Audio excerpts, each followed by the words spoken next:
All right, good day. Welcome back to my YouTube channel at Illumination Hub NG. Don't forget to subscribe to the YouTube channel and also click on the notification bell so that you can be notified whenever I drop a new video. So today we're going to be looking at accounting concepts and conventions. Um this subject is a fundamental. This topic is the fundamental principle that guides how an accountant prepares and presents its a financial statement or report in Nigeria as well as globally. Now, when we talk about accounting concepts and convention, so in this study, we're going to look at the following objectives. We're going to be looking at the definition of accounting concept and convention. We're also going to be looking at how to identify and explain each of the nine key accounting concepts, though we have more than that. Okay, so we also have, we're going to be looking at identifying and explaining each of the five key accounting concept conventions. And also, we're going to look at understanding the role of FRCN and AFRS in financial reporting.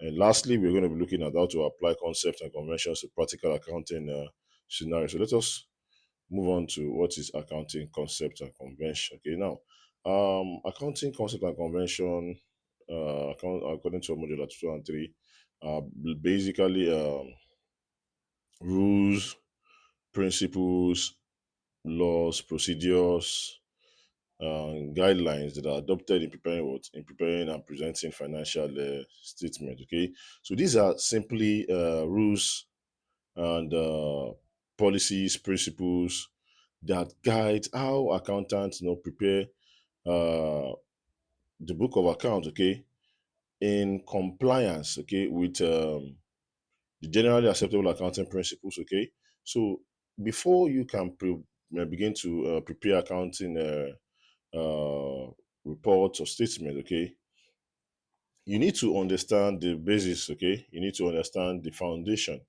of how to prepare these books of account, because your failure to comply with these concepts, okay, and conventions may be tantamount to you know misleading or misrepresentation of facts, and it may be used against you as an accountant in the court of law. Okay, and there's something that was being said that in law, that ignorant charges or excusat, that is, ignorance of the law is not an excuse. So you as an accountant, you need to be what to be able to equip yourself with all these concepts and conventions, which are basically rules and regulations that guide how you are to prepare the books of account. And you're not expected to just think on your own without what accepting or adopting the generally accepted accounting principles globally, that is in compliance with with the local standard as well as the international financial reporting standards, okay, which are standards that guide how you prepare your account across the globe. So now, accounting concepts and conventions are the bedrock of financial reporting worldwide. These are bedrock of financial reporting, okay, and you need to really understand them. And they are simply the foundation of accounting. Okay, they are simply the foundation of accounting because we accountants, we comply with the law. Accounting is just like I used to say, accounting is just like the financial interpretation of the law. Again, the financial interpretation of the law, because you have to understand the law, and also you have to need to be able to interpret the law financially. Okay. Now, the accounting concept also ensure that financial statements are prepared consistently, transparently, and are comparable across organizations. And in Nigeria, they are governed by the Financial Reporting Council of Nigeria, formerly known as the Nigerian Accounting Standards Board, and in alliance with what? With the International Financial Reporting Standards. Okay. Now, your non-compliance can lead to legal sanctions. Like I mentioned, it can lead to legal sanction for both the accountant as well as the organization that employ that accountant. Okay. Now, this reason why organizations have to be very careful. They need to ensure that the accountant that they employ understands how to prepare financial statements, okay, and also is an individual that is updated, okay, and understands the various principles that guide how to prepare what the financial statements, and is up to date, okay, and also up to the task. Now, these rules protect investors, okay. The accounting concept, they protect what investors, who are those who bring the money, okay, to run the organizations, as well as the shareholders, okay. The creditors, who are those who loan the organization money or funds, as well as the government, okay, who needs those financial reports for their own use, okay, because we know that accounting information, you know, is being used by two groups, okay, of people, okay, which are the internal users as well as the external users, okay, and we know that these individuals, are, as we mentioned here, comprised of both the internal and external users. Like the government is an external user and they need this information for tax purposes. And members of the public to know if the company is doing well. We also have the employees who are the workers of the organization, okay?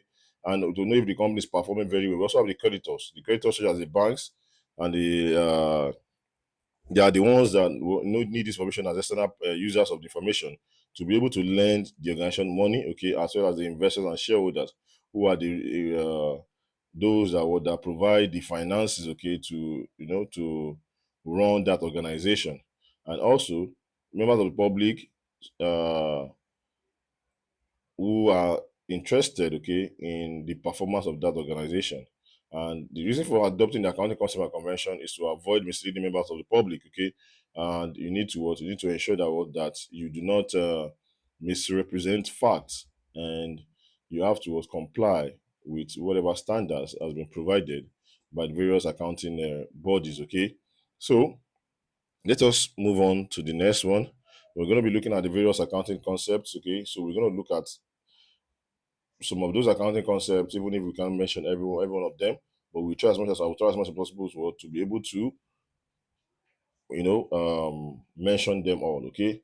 So let us move on to the first one, which is the going concern concept. From the word going concern, okay, it means something must continue to move, okay, it must continue to exist, it must continue to leave. Okay. Now, this is assumed that a business is assumed to what to continue to operate indefinitely into the future.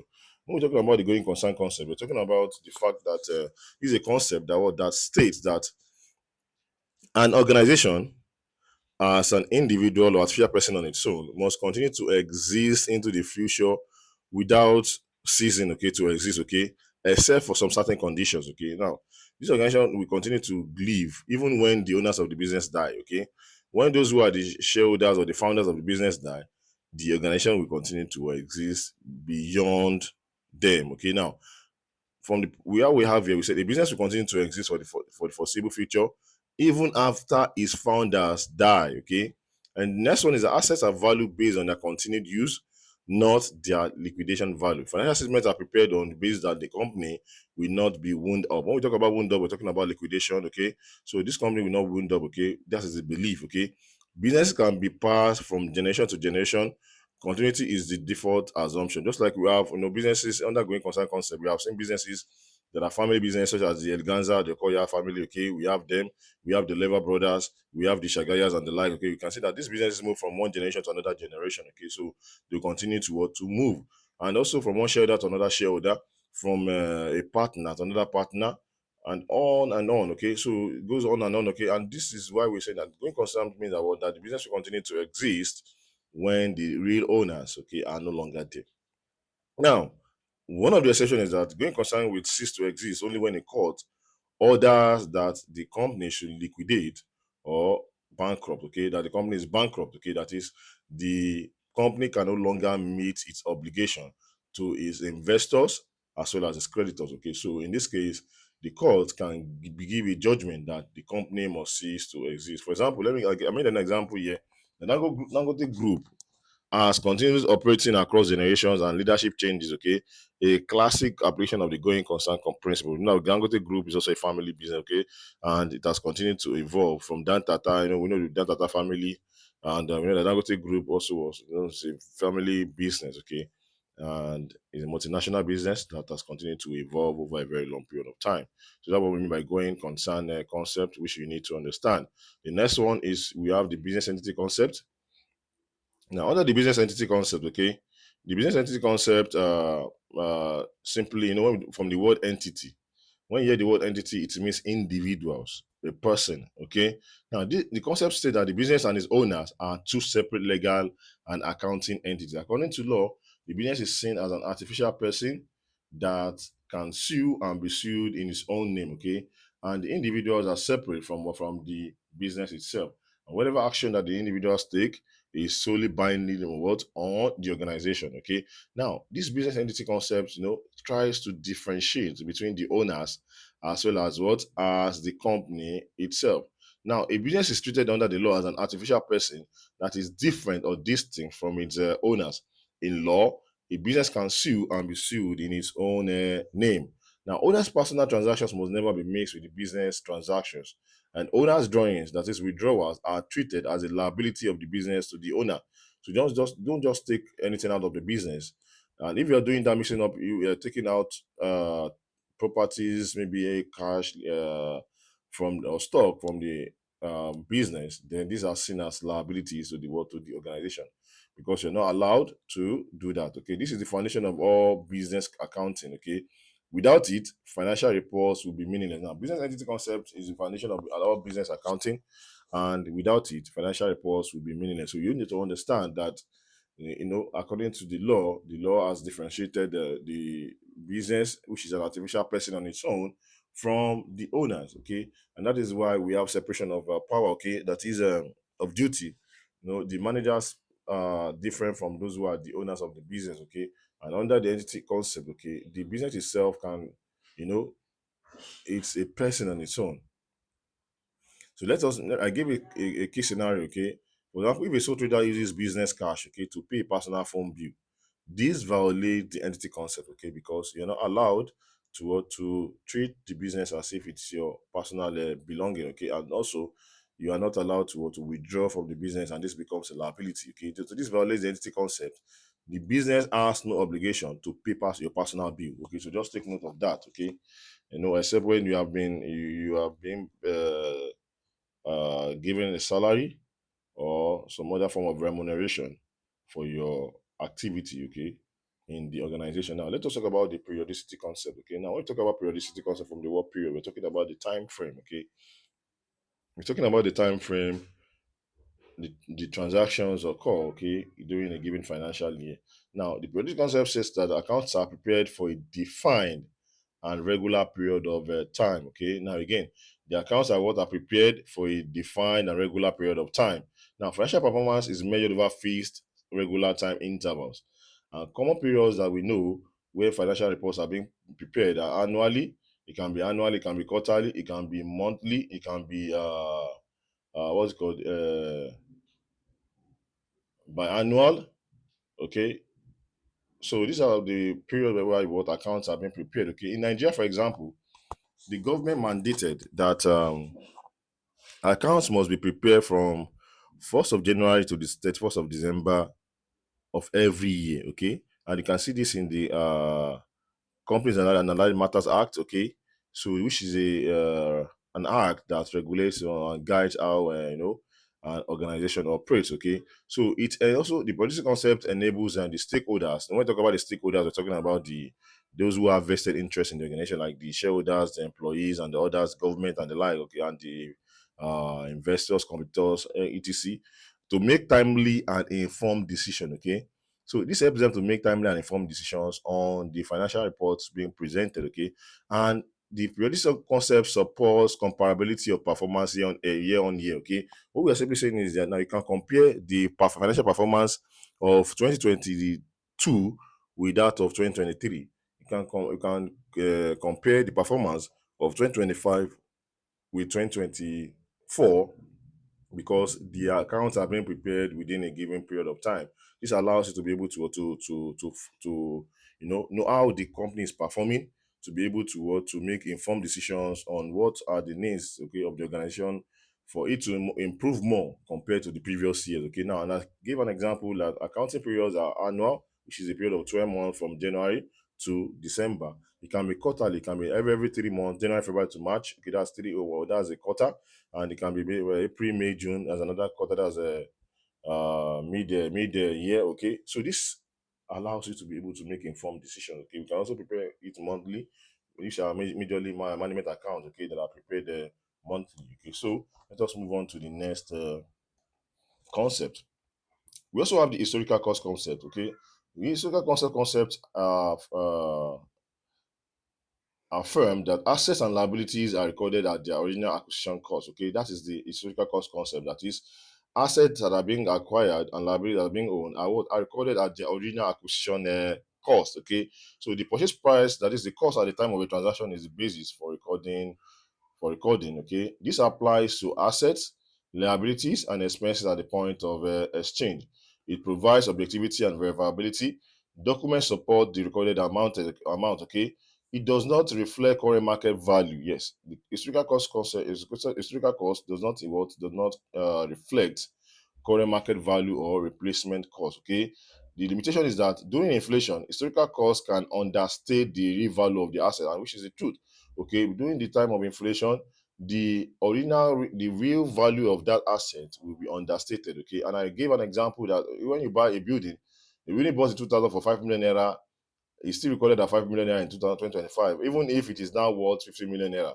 The market appreciation is not recognized unless it's allowed revaluation that takes place. Okay, now you know that if the value of asset like building appreciate, unlike asset that depreciate. Okay, now if this asset value of the asset appreciate, okay, in the historical cost concept, you still take uh the cost over a very the useful life of that asset. Okay, but the only thing you can do is to revalue the asset, to check what is the current market value of the asset, okay, for you to know if there's a revaluation gain, okay, on that asset, okay. So the cyclical cost of concept in summary is simply saying that you have to recognize your asset and liabilities based on the original acquisition cost, okay. So let us move on to the next concept. So we have the accrual concept. You can see accrual and prepayment concept. Okay, so I'm going to explain that accrual concept simply means recognizing revenue expenses when they occur. That is, revenue and expenses are what are recognized when they occur and not when cash is received or paid. Okay, what we are saying is that the transactions are recorded in the period that they occur, regardless of either cash was paid or cash was not paid. Okay, so in this case, accrual concept is not really after cash transactions in the organization. What it is saying is that even if whether cash is paid or cash is not paid, accrual concept recognize that you recognize the transactions, the period when those transactions occurred. Okay, income earned but not yet received is treated as a debtor.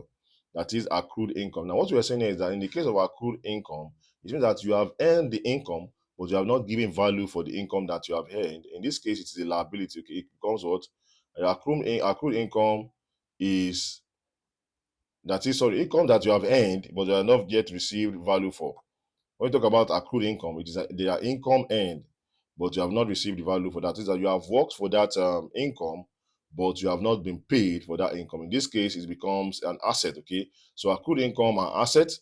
That is, you treat them as a debtor because people are still owing you for the work you have done, but you have not been paid for that work. In this case, it is what it is seen as an asset, or you see it as a debtor, which is also an asset in your books. Okay, unlike the accrued expenses. Okay, accrued expenses means that you have enjoyed a benefit, okay, and you have not paid for it. That is, expenses incurred but not yet paid are treated as a creditor.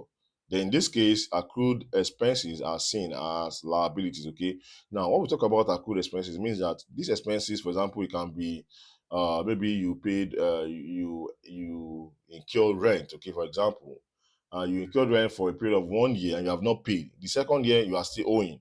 Then in this case, you have benefited from that rent, but you have not paid for the rent that you have benefited from. In this case, it's a liability to the organization, and this will be solely recognized as well as a liability and in the form of a creditor. That is, you are owing someone for that benefit that you have enjoyed, but you have not paid for. Okay, now it ensures financial statements reflect actual economic activity, not just the cash flow. Okay, and also in contrast, the cash basis of accounting only records when cash changes hands. Okay, now accrual concept is not about accounting based on cash. Okay, it means that you have to recognize any form of revenue or income that you have earned and expenses whenever they occur, and not when they pay cash for them. Okay, not until when you have received cash. Okay, now in the case of prepayment, prepayment on the other hand states that you have made payment in advance, but you have not receive benefit for that payment. Okay, so we also,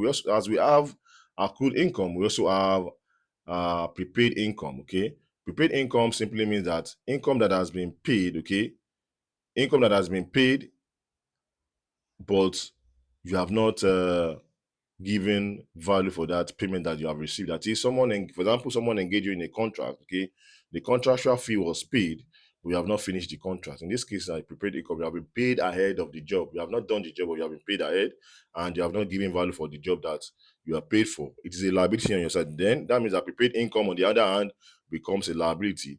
In the case of prepaid expenses, okay, prepaid expenses means that you have paid ahead of the expenses that you are incurring in your business operation. It means that what that you are being owed. Okay, in this case, you treat that as what, as an asset, a debtor. Okay, and you treat that as an asset in your book of account. Now, when we talk about prepaid expenses, we talk about what we're saying is that, for example, assuming you incur rent. Okay, rent you now pay for 2 3 years rent. Okay, and you have not even use the rent, okay, that you have paid for 2 3 years, then it means what, the years that you have not really enjoyed the benefit for is, or they are asset to the organization, because you have not earned the benefit, but you have paid ahead. So for prepaid expenses, they are treated as what, they are treated as asset. Okay, so let us move on to, I give an example here, that accrual basis records when earned, record cash when earned or incurred, and this is preferred by IFRS. Okay, and cash basis record when paid slash received, not IFRS compliant for financial reporting. Okay, so let us move on. So we have the double entry concept. Okay, this is what we call the concept of reciprocal. Okay, or reciprocity, reciprocation, or reciprocity. Okay, now when we talk about double entry, we're talking about, a give and take thing. That is, every transaction has two equal and opposite effects in the account. That is, there must be a receiver and there must be a giver.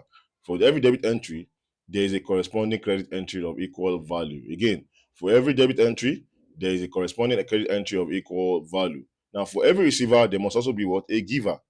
This is what we call the dual aspect of all transaction, and that is why double entry is also known as what, concept is also known as the duality concept. Okay, in case you can see, come across duality concept, the duality concept is also the same as the double entry concept.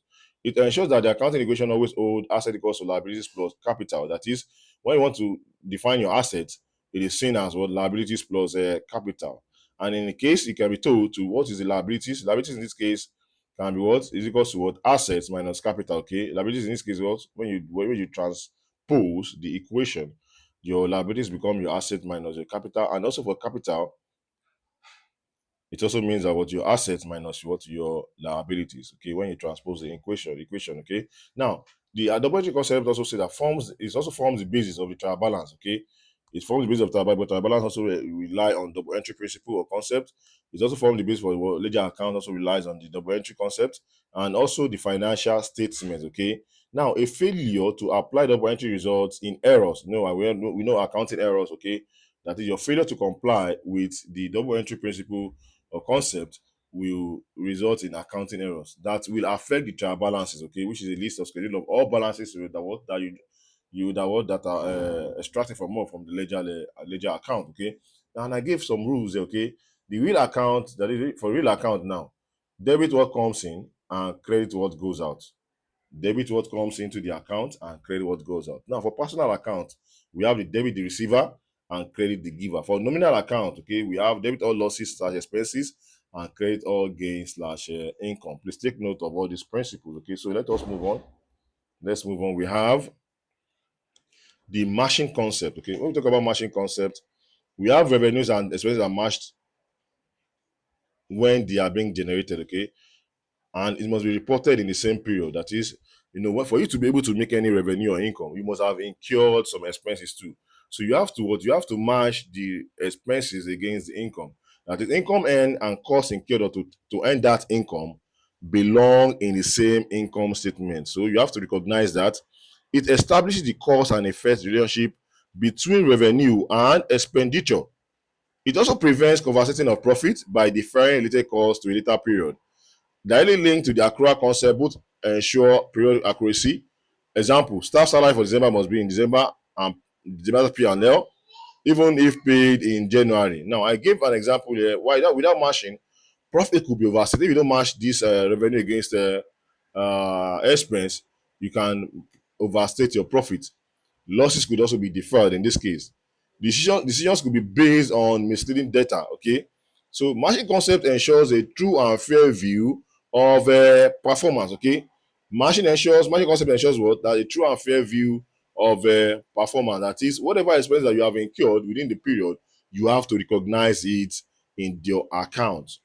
Whatever expenses that you have incurred during the period, you have to what, recognize that in the account. Okay, so that you can match that the revenue against expenses, so that you can have the remaining as what, as your profit. Okay, for the year. So please take note. So we move on to the next concept. So we have the monetary concept. Okay, so under the monetary concept, the concept states that only transactions expressible in monetary terms are recorded in the financial statements. Because what we're talking about here is that we're talking about money. Okay, now any transaction that you are going to record in your books of account must be what, must be valued.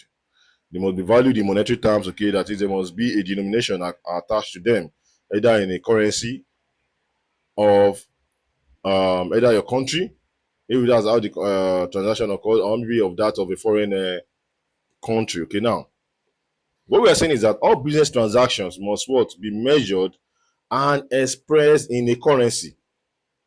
The currency used is that of the country or jurisdiction, e.g. Nigeria. And if it's in the UK, we have in Nigeria we have the naira. In the UK we have the pound, or we have the pound. Okay, or the shilling. Okay, we also have in the US we have the dollar and the cent. Okay, so in Nigeria we have naira and kobo. Okay, so if your transaction is in Nigeria, the business is seated or domiciled in Nigeria, you have to recognize it using the naira. Okay, and that is why we say that whenever you are preparing a financial uh, report, you have to ensure that you use a naira sign, because that will allow you to be able to communicate. In a case you go and use the dollar sign for a naira transaction, a Nigerian transaction, that it means that what, that you are misrepresenting fact. Okay, you are misrepresenting the accounting information, and this can be used against you as an accountant. Okay, now non-monetary items such as staff morale, brand loyalty, brand strength, and the others, or management quality cannot be recorded in accounts. Now the reason being that, you can really not really place a fixed amount on such a quality. Okay, for example, a a professor in a given maybe a public university, for example, does not earn the same way as a professor in a private institution. Okay, or maybe probably someone who is a professor who has a PhD holder cannot, is not being earning the same thing as someone who is a politician who just hold an SSC. Okay, so you cannot really place a monetary value, okay, on such characteristics. Okay, unlike normal transactions. Okay, so this creates a limitation. Okay, it creates a limitation. Qualitative factors affecting business value are always excluded. Okay, and IS 21 governs how foreign currency transactions are converted and reported. Okay, in the case where you have part of your transaction on being dealt with in foreign currency, you know that you have to convert them. Okay, you have to be able to convert the currency at the ruling rate, when the transaction occurred. Okay, so you have to be able to ensure that that you cover that in your account by converting back to the local currency. So let us move on to the next one, which is the realization concept. Okay, so under realization concept, we say that revenue is only recognized when it has been earned and can be reliably measured. Okay, revenue is only recognized when it has been earned and can be reliably measured. Revenue is only recognized that you only recognize revenue when it has been earned. So when you earn your revenue, you have to recognize it, and you should be able to reliably measure it. Okay, now revenue is recognized when the earnings process is complete or virtually complete.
So, for materiality convention, okay, the materiality convention states that information is material. If omitting or misstating it could influence a user's decision. Okay, now what we're saying is that accounting standards need only be strictly followed for material items. Okay, now when it comes to the issue of materiality, there is a strict need for you to comply with accounting standard. Okay,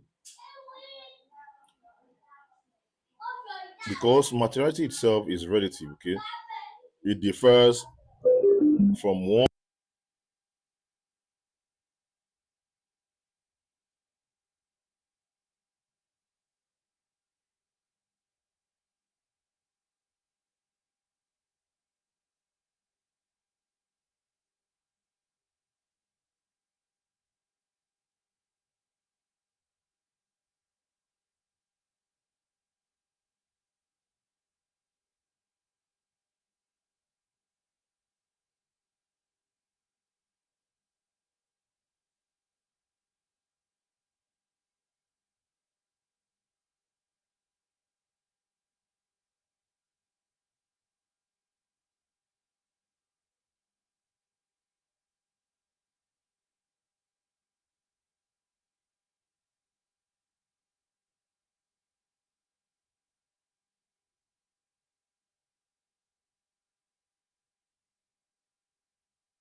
So losses and liabilities should be recognized as soon as they are probable. We first stated that you need to anticipate. You don't need to anticipate profit. You need to make provision for losses. Okay. Under prudency or conservatism, you are not allowed to anticipate profit, and you are allowed to make provisions for any known losses. Okay. And profit should not be recognized until they are realized and certain. Okay. And also, losses and liabilities should be recognized as soon as they are probable. Now, under IFRS, prudence means caution. Under uncertainty, you have to caution yourself. Okay, you have to take precautionary steps. Okay, whenever you are carrying out your day-to-day operation. Okay, and not deliberate understatement. Okay, I know there's one thing for you to overstate and understate. Okay, so you don't understate your profit because most organizations understate. Some organizations understate their profit so that they will not pay more tax. Okay, they will overstate their expenses with the aid of what reducing their profit. Okay, so this is not allowed and it's unethical. Okay, for organizations to do that. Okay, now it prevents the overstatement of assets and income, which could also mislead investors.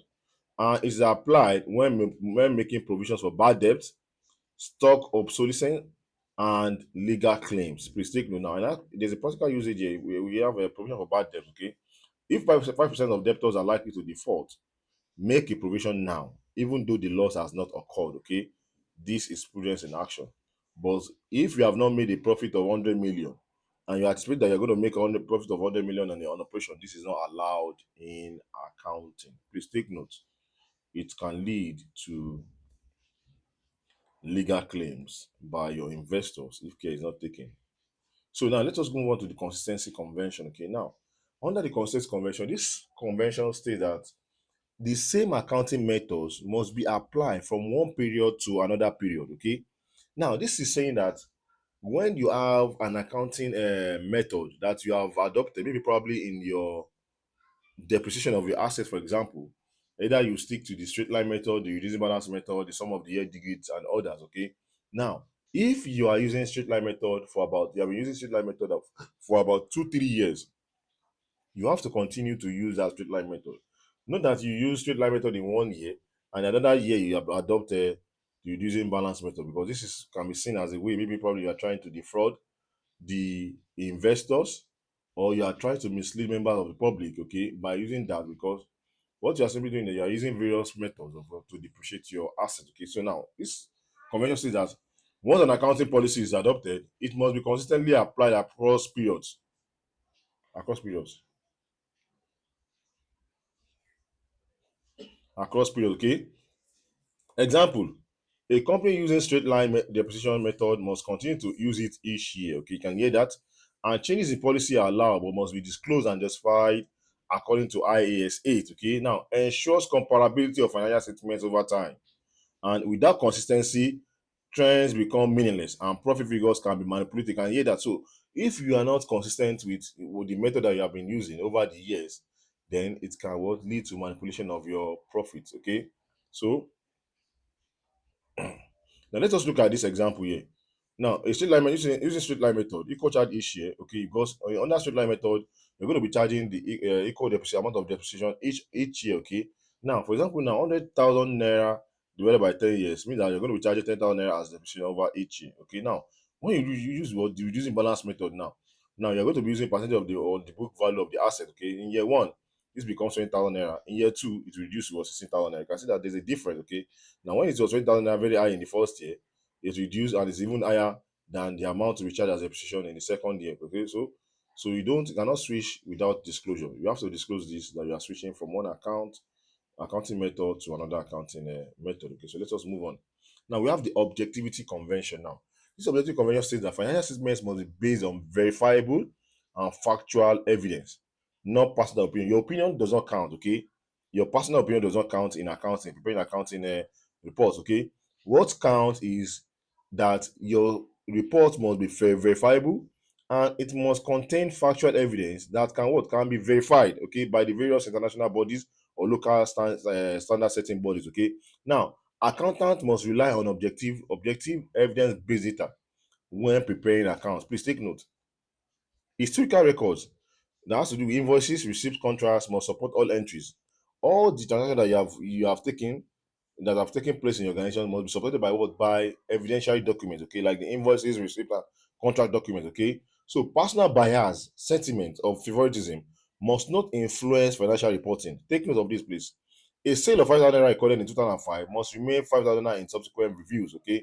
So if you say you sold something 5,000 naira in a year, and when we are reviewing, maybe you are reviewing it in 3 years after, it must be the same value for the sales. Know that you now what's it called, manipulated the figures or change the figures that you gave about 2 3 years ago, and when records are being observed or verified, it has changed. Okay, this is total is what is totally seen as maybe misleading the public or intent, having an intent to commit fraud. Okay. Now, the purpose of financial statement must be adhered to profit and loss for performance measurement only. Okay, please take note of this. Now, under the convention substance over form, okay, we're talking about substance over form. Now, this convention states that the economic reality of a transaction takes precedence over its legal form. For example, financial statement must reflect the true economic substance of events, not just their legal description alone. Now, okay, another one is the physical count of stock must match what is recorded in the books. Okay, now when we're talking about substance over form, we're talking about the verifiability of that asset, okay, as you know, the economic reality of that transaction compared to what we are saying physically, okay. Now, if you say that in your book you have an asset that is worth 10 million naira, so must be able to what to confirm that the substance of that is okay, the substance of that asset, okay, 10 million naira, is this asset truly worth 10 million naira? Over the form, we look at an asset now, asset that is not worth more than 500,000 naira, we now say that it's worth 20 million naira in your account. So we have to look at the substance, okay, over what we are saying as a form, okay. Is this really truly what you have been giving us in your books, okay? So we want to confirm your substance, okay, what you have in the books, okay, compared to what you have in your physical, what's it called, in your office or in your factory. Now, if an asset is leased under a finance lease, it is treated as owned. That is a substance equals to what? Ownership. Now, prevents window dressing. Yes, it prevents window dressing, making accounts look better than the true position. You can see, so that's what we're saying. That is, you're making the account look better than what the true position is. These are one of the things that have been held against various organizations, that is making the company look as if they are LD. Meanwhile, they're not LD at all. You know, confirming liabilities to become assets. Okay, just like the case of Cadbury Nigeria back then during only time. Okay, you know, trying to mislead the public by making it look as if the company's assets, okay, is higher compared to its liability. Meanwhile, in reality, the substance, okay, shows that the assets are not being owned; they are just liabilities. Okay. Now, it also prevents window dressing. Okay, making the account look as if, when we talk about cosmetic accounting, okay, making your account look better, but in reality, the account does not look the way they are. Okay, and also is known as what the reality over legality convention. You can also say something over form. You can be asked substance over form also means what? Reality over legality. Please take note. Reality over legality is another name for substance over form convention. So take note. Now, so summary, concept and versus convention, okay? The accounting concept that we have discussed going concern, we have discussed business entity, we have discussed periodicity, we have discussed historical cost, we have also discussed accrual and prudence and prepayments. We have also discussed the entry principle. We have also discussed the matching concept. We discussed the monetary concept and relation concept. Also under convention, we have discussed materiality convention, conservatism and prudency convention, consistency convention, objectivity convention, and substance over form convention. Please take note, prudency can also fall under concept, okay? The prudency can also fall under prudency concept, okay? Please take note of that. Also, we have lastly, so for classroom activity, you should be able to identify the various concepts, okay? Try to identify the various concepts on your own. And this scenario on the worksheet, and identify which accounting concept or convention is being applied or violated, okay? So you need to have a group discussion among yourself, your colleagues, okay, on this concept and convention being discussed. So now I have a question for you. Distinguish between Akura concept and cash basis of accounting and give two examples. Distinguish between Akura concept and cash basis of accounting and give two examples. So I want to see your comment in the video below, so that I will know if you really understood what we have discussed. Okay. So key takeaways: accounting concept and mandatory principle. Please take note. Accounting concept and mandatory principles, conventions are practical norms. Accounting concepts are mandatory principles, and conventions are practical norms built on professional judgment. Both are designed to ensure financial statements are reliable, comparable, and transparent. The FRCN and IASB set the regulatory framework. Compliance is not optional.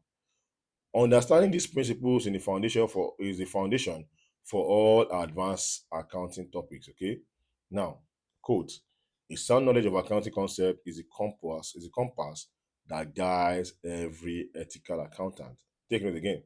A sound knowledge of accounting concepts is a compass that guides every ethical accountant. So thank you very much for your time. And please don't forget to subscribe to the YouTube channel and also click on the notification bell so that you can be notified whenever I drop a new video. And please share this video with among your friends, your colleagues, okay? And also send in your comments, okay, so that we can improve on whatever we are doing here on Illumination Hub NG. Thank you very much and see you in the next video. Have a great day.